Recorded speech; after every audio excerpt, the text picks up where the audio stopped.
nakikita natin sa Office of the Vice President.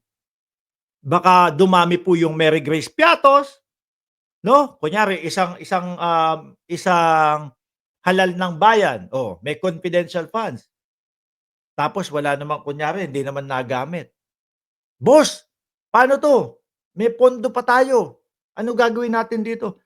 O sabihin mo ipinambili natin ng kaalaman o ipinambili natin ng kung anong bagay o nung makakatulong sa'tin, tapos ilagay mo ang pangalan ni kunyari naisip idol si Buloyski, oh, ano ba pangalan ni Buloyski? Oh, um, Pastor Kiborat, oh, bigla na lang pumasok sa isip ko. O lagay mo na lang gano'n. O 'di ho ba? Eh, tapos sasabihin, "O sino 'tong si Pastor Kiborat?" Eh, bawal pong sabihin kasi manganganib po ang buhay niyan. O 'di ho ba? Wala na, tapos na. Nanakawan na tayo. Kaya ho ako naniniwala dito sa sinasabi, mga bossing, na kailangan mayroong sariling, folder na nagpapakilala po kung sino yung mga impormante na yon o kung sino sila Mary Grace Piatos, mga boss. O 'di ho ba? Tuloy natin. In an interview with host Gretchen Ho on TV5's Morning Matters, Mendoza said the guidelines on the use of confidential funds requires the head of the agency to adopt internal control to ensure accountability of public funds and prevent misuse. O, di ho ba, mga kababayan? Kung hahayaan na lang talaga natin yung mga sinasabi nila na hindi pwedeng ipaalam sa inyo yan, hindi pwedeng ipakita yung mga taong yan. Ay naku, lahat na lang po yang mga yan nag-imbento ng Mary Grace Piatos. Sabi pa dito, as head of the agency, it is there in the guidelines. You are to adopt internal control that will protect the funds, no? This means if you have a list of aliases, oh, yan ha. Halatang may ano to, si Heidi, no? Hindi lang po ganun ka putok yung pangalan, pero talagang inaaral ko ho eh. May sinabi po eh, at may sasabihin 'to sa Senado ha. Tuloy natin. As head of the agency, it is there in the guidelines you are to adopt internal control what will protect the funds. This means if you have a list of aliases of confidential informants, sila Mary Grace Piatos nga, you must also keep a separate list of their real identities. Para may paliwanag, no? At hindi yung hula-hula lang ho, mga kababayan. Eh, siguro iniisip ho nila, ang tatay ko naman dating pangulo. Si Pangulong Bongbong Marcos naman, katandem ko nung panahon ng eleksyon. Nagkamali ho yata sila dun. Ano? Nagkamali ho yata sila dun. Hindi porket kakampi mo kami, hahayaan na lang natin yan. Hindi porket kakampi mo kami 'pag may nakikita kaming mga ganito, pikit mata na lang kami. Dehins po daw gano'n, mga bossing, 'di ba? Yari sila. Kaya po umabot sa punto ng impeachment. Kasi naman ho kung sa umpisa pa lang ho, mga kababayan, meron na talaga silang mga tao para diyan sa mga Kokoy Villamin, para diyan sa mga, Mary Grace Piatos, inilabas na ho nila doon pa lang sa Kongreso. Wala ho, 'no? Bukod sa parang napapansin natin, itinatago nila yung mga taong yun, sila Mary Grace Piatos, pati ho sila nagtatago para hindi po ma-question yung mga ganitong ano, mga katanungan po. Ang hirap sagutin yan, ha. Ewan si Bato kung saan, kumukuha ng lakas ng loob para sabihin na, meron po mga Piatos doon sa ano, sa Davao. Oh, kung meron talaga, di ipakita nyo. Di ba? Di palabasin nyo. Ako po si Mary Grace Piatos at ito po ang binayaran nila sa akin dahil po sa informant sa mga ano tawag dito, sa mga importanteng mga dokumento et cetera, 'no, na makatutulong po sa Vice Presidente, oh.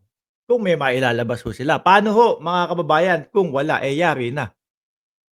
Imaginin na lang ho natin mga kababayan, mga boss, chief, amo, sir, eto. Imaginin na lang ho natin mga bossing, yung isang Heidi Mendoza, ayan, isipin na lang daw po, oh. Isipin na lang 'no, na yung isang Heidi Mendoza bilang isang senador. Isa siya doon sa magiging judge sa impeachment. At eto po, wala akong nabalitaan dito sa tao na 'to na kumbaga makakaliwa o kung saan. 'Di ba? Heart and Die ng Lebanon, shout out sa'yo. Isipin na lang daw natin mga boss, chief, amo, sir, si Heidi Mendoza bilang isang senator, 'no, judge sa impeachment trial. Dating COA commissioner, Commission on Audit, mga bossing. Eh, yan po, naku, yaan malamang ang maraming katanungan at yan po mismo ang maraming kaalaman po para si Inday Sara Duterte ay mapaamin, mapasagot po. Imaginein mo, kasama siya doon sa nag-draft nung memorandum circular 2015. Alam niya ang pasikot-sikot ho diyan, mga bossing. Alam niya yung mga guidelines ho diyan. Oh, 'di ho ba? Pambansang Nanay Survivor 379 ay live. Opo, oh, 'di ba? Basahin natin mga bossing, graduate ng National Defense. Akala niyo 'pag gano'n-gano'n lang ano, hindi lang talaga matunog pa sa ngayon yung pangalan. Pero kapagka eto ho, eh, ibungad natin sa mamamayang Pilipino at naipakita natin 'no, na malaki ang magiging ambag nito sa impeachment ni Inday Sara Duterte, ay naku. Tapos kasi kumbaga yung mga tumatakbong senador ho mga bossing, hindi naman po porket na, eto kumbaga ang magiging boto nito sa impeachment ay ipapa-impeach si Inday Sara Duterte kasi alam niya yung mga ano, mga investigasyon at alam niya yung mga ebidensya. No, kaso po mga taga-kaliwa, eto po, wala akong naririnig na gano'n, 'di ho ba? Hmm. Basahin natin, graduate ng National Defense, 'no, at may eksperto sa mga patakaran sa confidential at intelligence funds. Ayun, sabi ni Vera Huvalla, maugong siya sa amin sa Quezon Province. O 'yan. Nabanggit ko na din po sa inyo mga kababayan, bakit po ako hindi 12-0, 'no, sa listahan ng pangulo, mga bossing. Sa pangulo 100% ang tiwala ko po diyan, 'no. Kaya lang nung panahon po nung unit team, eh, ang dami nilang kasama dun, 'di ba? Nandoon si Roque, nandoon si Robin Padilla, o nandoon si Rodante Marcoleta. Ano po ang ginagawa ngayon kay Pangulong Bongbong Marcos? Ultimo po sila, eh, katulong nung mga nasa kabila para pabagsakin po ang Pangulong Bongbong Marcos. 'Di ba? Kaya sabi ko, eto yung midterm election, siguro may napupusuan ako 3 hanggang 5 diyaan sa kandidato ng pangulo. Hmm, pero hahaluan ko talaga ng iba at kumbaga kahit po sa kakamping, eh, pag-aaralan ko yung mga kandidato ho nila. Hmm. 'Wag lang talaga mga sa DDS ho. Alam na natin kung ano yung plano nung mga yon at alam na natin kung para kanino kaya tumatakbo yung mga yon. May eksperto sa mga patakarang confidential at intelligence funds, which is yan nga po yung nabanggit natin mga bossing, isa siya doon sa nagtala, nag-draft 'no, nung memorandum circular po kung paano at ano yung mga pamantayan sa pag-audit po ng confidential fund, mga kababayan. O, 'di ba? Imagine niyo na lang ho, nandoon sila 'no, naghi-hearing. Malamang sa alamang ho eto si Heidi Mendoza ang marami hong katanungan. Si Heidi Mendoza yung talagang tanong na siya ho yung mga nakakaalam, eh. Isa siya doon sa ano, eh, nagsulat. Oh, 'di ho ba? Hmm. Na hindi lang titibag sa bawat palusot at huhubaran ang bawat waldas, kundi bibigyang liwanag ang taong bayan kung paano nilulustay ang pera ng bayan at paano dapat panagutin ang mga nasa kapangyarihan. Kumbaga ako mga bossing dito kay Heidi Mendoza, ilang araw ko na din pong ano, eh, inaaral, eh, 'no? Siguro, nasa 80% na ako mga bossing. Na kumbinsido, 'no? Konti na lang talagang maitatala ko na siya doon sa aking balota. Nai-imagine ko pa lang ho, mga bossing chief amo, sir, kapagka ito ho nakalusot, 'no, 'pag ito, eh, natulungan natin, kahit po kakamping 'yan, sinasabi ko ho sa inyo mga bossing, 'no, kahit po kakamping 'yan, hindi po ako "Oy si Mark, boboto ng kakamping, i-ano na natin, unsubscribe na natin. I-unfollow na natin si Mark kasi akala ko, eh, makabongbong Marcos lang ito, eh, bumoboto pala sa kakamping. Eh, kung sila nga ho mga bossing, 'di ho ba?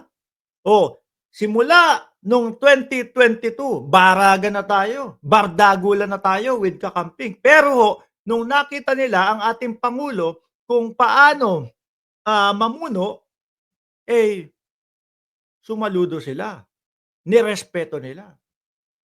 Eh, bakit hindi tayo susubok, 'no, doon sa mga kandidato nila.